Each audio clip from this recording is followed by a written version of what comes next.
Hello, sixth graders. Welcome back to what I hope will be another fantastic week for you at the Helena Middle School. For the next few weeks, I'm going to start in on some guidelines for academic success. We're going to begin today talking about why on earth are we here? Why can't we sleep in every day, eat donuts, play video games, Snapchat our friends, Instagram our friends? Why do we have to be in school?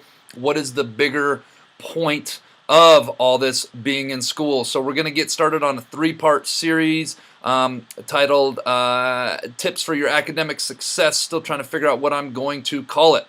We're already at midterm time for the first quarter, which means your first quarter is halfway through. Do the math. That's 1/8 of the school year already in the books. So next 3 weeks, going to give some academic tips on how to academically be your best here at HMS now that you're in middle school. Hope you guys enjoy it. Let's get rocking and rolling. All right, we're on to Bob Lesson, Your Guide to Academic Success, Part 1.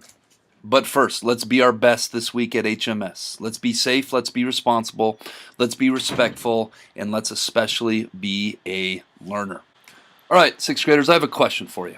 Think about some things you would honestly rather be doing right now at this moment than sitting in advisor or being here at school. I've asked this question to a lot of middle school students, and here are some of the most popular answers that I have gotten. They'd rather be playing video games, of course. They'd rather be sleeping. If you're anything like me, yeah, I like sleeping.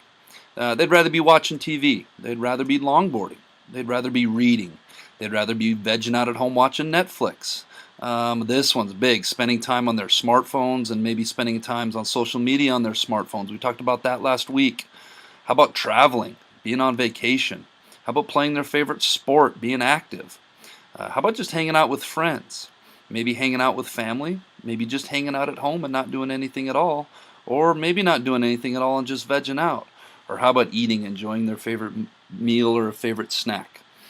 There are a lot of things I know you guys would rather be doing at this moment than sitting here at school.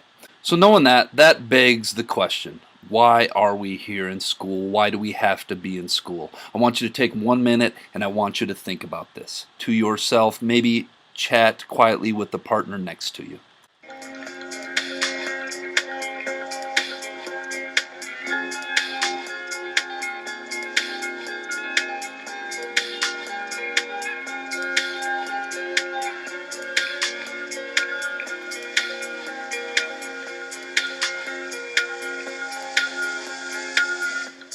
You said we make a deal. You said we make a deal. Is what you said. Is what you said.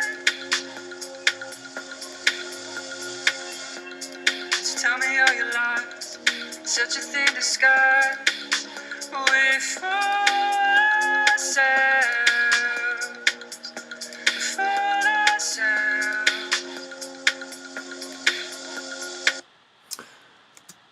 All right, so what are the reasons that you came up with or you and your partner came up with? Hopefully you came up with a few of these. Obviously, to get an education. That's the main reason we are here. And to get an education means we have to learn, to gain knowledge, to grow physically, to grow emotionally, to grow academically, to lay a foundation. I'm going to talk about that here a little bit more. And obviously to prepare for high school. To prepare for a career so that you are career ready when you do graduate from high school, to gain new skills and to gain new knowledge. So here's our goal for you. By the time you graduate from high school, you should be college or career ready. But Mr. Flatow, what does that mean? That means that by the time you finish the 12th grade, you should graduate and be fully equipped and prepared to join the quote-unquote real world. That's where mommy and daddy's not taking care of you anymore, grandma and grandpa, aunt and uncle.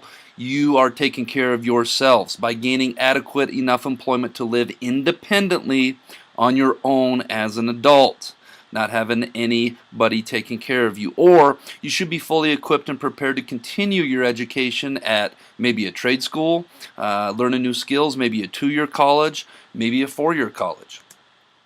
Whichever route you take doesn't necessarily need to be decided today, and I will talk more at length about this in future Bob lessons. So that is our goal. That is why we are here in school today. The honest truth about the real world. And again, I define the real world as being an adult, being out, being self-sufficient, taking care of yourselves. The real world can be a cold, unforgiving, and tough place. Don't sweat it though. Our job is to prepare you for success in the real world. Again, that's why we are here in school, to get you prepared for the real world so you can go out there and knock it out the park. The real world only cares about what you bring to the table, and this is kind of a metaphor. In other words, what skills and abilities do you have that are useful and can be put forth in employment that are worthy of somebody paying you someday? What is it that's going to be your thing in life? What's going to be your purpose? What's going to be your thing that gets you up out of bed every day in the morning that you go do, and then they give you a paycheck so that you can survive and live independently? What your thing is, you will choose to focus on, develop, and hopefully be passionate about. And I'm going to talk more about that when we do career cruising.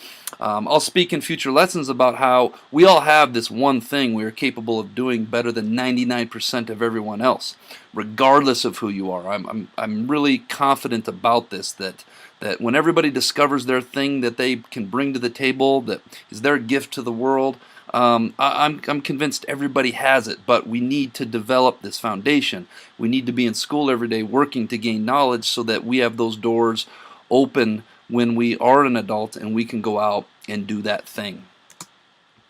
The real world is a highly competitive place. I was just talking to a group of kids. I think whenever we have an opening here at HMS, there are tons of people applying, not literally tons, but dozens and dozens of people applying for positions that come open. If you want to do something in life and you have a job or a career or a passion that you want to make your thing that you bring to the table, there's a very good chance there's going to be other people with that same passion. And when there's other people that are all wanting the same thing, that leads to competition. So what skills and abilities do you have that sets you apart from others? Something to think about.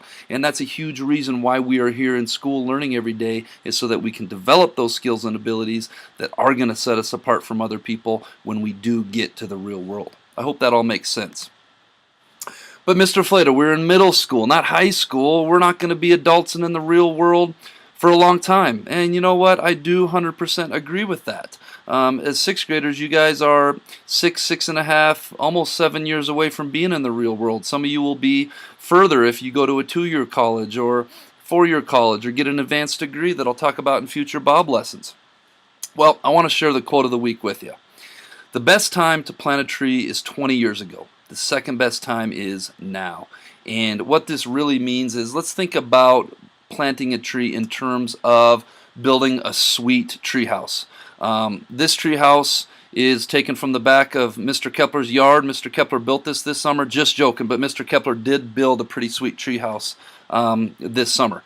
But the best time to build this tree house isn't, we can't go out and plant this tree like you see on the right and expect it to hold up a bunch of 2x4s and people in it. We have to plant that tree and then build that foundation and then wait for the tree to develop so that we can go and we can build a cool tree house on it. Well, same thing's going on with you guys. If you think about the real world taking 20 years to get to from birth to the real world, we have to build a strong tree. We have to build a strong foundation so that when we are in the real world, we can support a really cool tree house. I hope you guys like that metaphor. That brings us to this week's Jellybean Question of the Week winners, who are Davis Franklin, Aiden Hagman, Holly Hudoba, Izzy Looney, Henry Sund, and Aaron Barragan. Of course, the answer is they were washing the windows from the inside of the 25th floor. That's why when they fell, they did not get hurt. This week's Jellybean Question of the Week is, how many bananas can you eat with an empty stomach? If you think you know the answer to this one, submit your answer to the Bob Box no later than Friday. Tune in next week, as always, to see if you are a winner. All right, Bobcats, let's go out and make it a great week at the Helena Middle School.